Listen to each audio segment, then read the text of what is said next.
قبر میں سوالات ہوتے ہیں، فرشتے سوالات کرتے ہیں، کون کون سے سوالات ہوتے ہیں اور ان کے جواب دینے کی جو اہمیت ہے وہ کیا ہے؟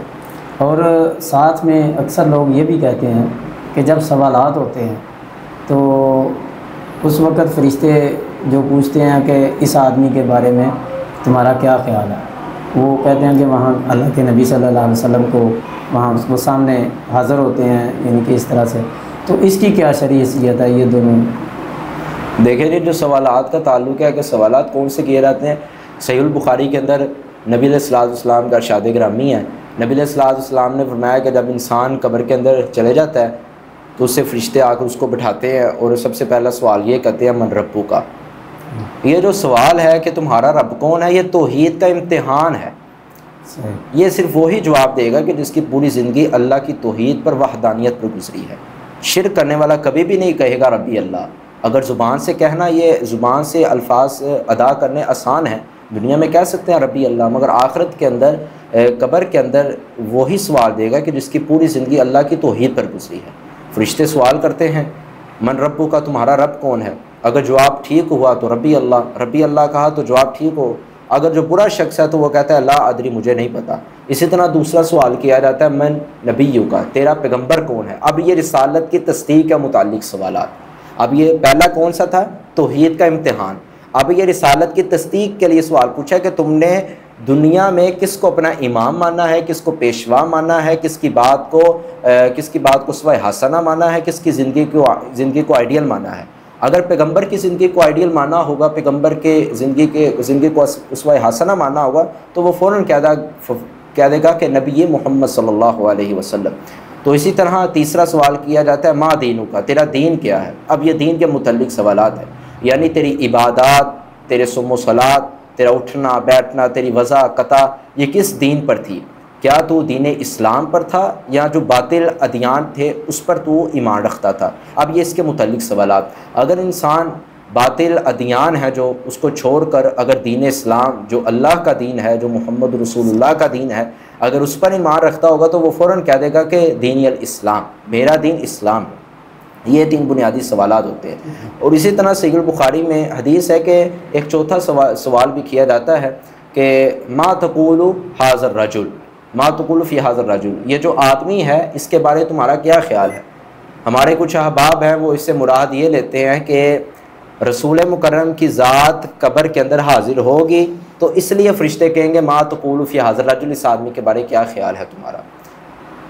حالانکہ یہ جو لفظ حاضہ ہے یہ ہر وقت حاضر و ناظر کے لیے نہیں آتا. بعض قرائن ایسے ہوتے ہیں کہ جن کی وجہ سے لفظ حاضہ غائب پر بھی دلالت کرتا ہے. مثال کے طور پہ سیدنا عبداللہ بن عمر رضی اللہ تعالیٰ عنہ کی صحیح البخاری میں حدیث موجود ہے. سیدنا عبداللہ بن عمر اپنے گھر کے اندر تھے مدینہ کے اندر، تو سیدنا عبداللہ بن عمر نے کہا ان بعیان حاضر رجل، ہم اس آدمی کے ہاتھ پر بیعت کرتے ہیں. یعنی وہ آدمی کون تھا؟ یزید. اب یزید شام کے اندر تھا، اب عبداللہ بن عمر مدینہ کے اندر ہیں اور کیا کہہ رہے ہیں ان بعیان حاضر رجل، ہم اس آدمی کے ہاتھ پر بیعت کرتے ہیں. یہاں جو سیدنا عبداللہ بن عمر نے لفظ حاضہ بولا ہے، اگر حاضر ہوتے تو پھر تو بات سمجھ میں آتی تھی. اب وہ شام کے اندر ہے یزید، یہاں بیعت کی جا رہی ہے، تو مراد یہ لیتے کہ جو لفظ غائب ہے بعض قرائن کی وجہ سے یہ غائب پر بھی دلالت کرتا ہے. اسی طرح ایک یہ بھی دلیل کہ سیدنا عمر رضی اللہ تعالیٰ عنہ نے جب رسول مکرم کے پاس جبریل انسانی شکل میں آئے، سوال کیے کہ احسان کیا ہے، اس طرح کے متعلق سوالات کیے، اسلام کیا ہے، تو نبی علیہ الصلوٰۃ والسلام نے جوابات دیے. تو جب وہ چلے گئے تو سیدنا عمر رضی اللہ تعالیٰ بیٹھے. نبی علیہ السلام نے کہا عمر جانتے ہو یہ کون تھا؟ سیدنا عمر رضی اللہ تعالیٰ کہ اللہ کے رسول مجھے تو نہیں پتہ یہ کون تھا. فرمایا ھذا جبریل آتاکم یعلمکم دینکم، یہ جبریل آیا تھا تمہیں تمہارا دین سکھانے. جب نبی علیہ السلام نے سیدنا عمر رضی اللہ کو کہا کہ یہ جبریل تھا، تب جبریل علیہ السلام وہاں موجود نہیں تھے، جا چکے تھے. تو یہ یہاں اسے مراد یہ لیتے ہیں کہ اس سے مراد پیارے پیغمبر کی ذات ہے. پیارے پیغمبر حاضر ہوں گے قبر کے اندر، میت کو دکھائے جائیں گے.